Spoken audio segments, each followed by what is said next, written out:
7 दीपकों की एक किरण। एक छोटे से गांव में 7 भाई रहते थे। वे सब मिलकर अपनी नन्ही बहन स्नेहल का बहुत ध्यान रखते थे। सबसे बड़े भाई राघव ने वादा किया था कि वे अपनी बहन की आंखों में कभी आंसू नहीं आने देंगे। उनके लिए स्नेहल उनके घर की सबसे अनमोल किरण थी। जैसे जैसे समय बीता, भाई दिन रात मेहनत करते ताकि स्नेहल को अच्छी शिक्षा मिल सके।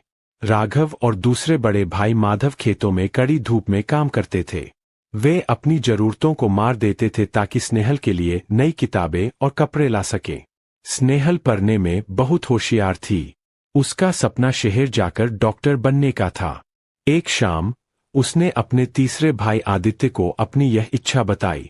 आदित्य ने उसे गले लगा लिया और कहा कि वे 7 भाई मिलकर उसका हर सपना पूरा करेंगे। लेकिन एक साल गांव में भयंकर सूखा पड़ा। फसलें बर्बाद हो गईं और घर की आर्थिक स्थिति बिगड़ गई। राघव ने गांव के मुखिया से काम मांगा ताकि स्नेहल की पढ़ाई का खर्च न रुके। उसने तय किया कि वह शहर जाकर भारी मजदूरी करेगा। राघव शहर की एक निर्माण साइट पर भारी पत्थर ढोने का काम करने लगे। उनके चौथे भाई अंश भी उनके साथ शहर आ गए ताकि मिलकर ज्यादा पैसे कमा सके। वे दोनों रात के अंधेरे तक काम करते और बहुत कम खाना खाते ताकि सारा पैसा गांव भेज सके। स्नेहल के शहर जाने का दिन आ गया। वह अपनी पढ़ाई के लिए विदा हो रही थी। राघव ने अपनी फटी हुई जेब से पैसे निकाले और उसे दिए। स्नेहल को नहीं पता था कि ये पैसे उसके भाइयों के खून पसीने की कमाई थे। गांव में बाकी भाई सुरक्ष और माधव दिन में एक बार ही भोजन करते थे।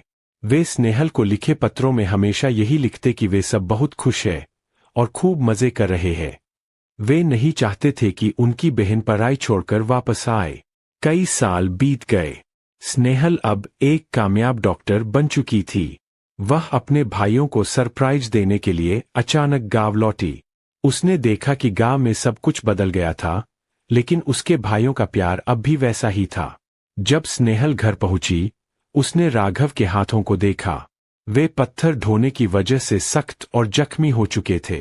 उसे तब एहसास हुआ कि उसकी सफलता के पीछे उसके 7 भाइयों का कितना बड़ा बलिदान था। वह फूट फूट कर रोने लगी। स्नेहल ने अपने भाइयों के नाम पर गांव में एक मुफ्त अस्पताल खोला।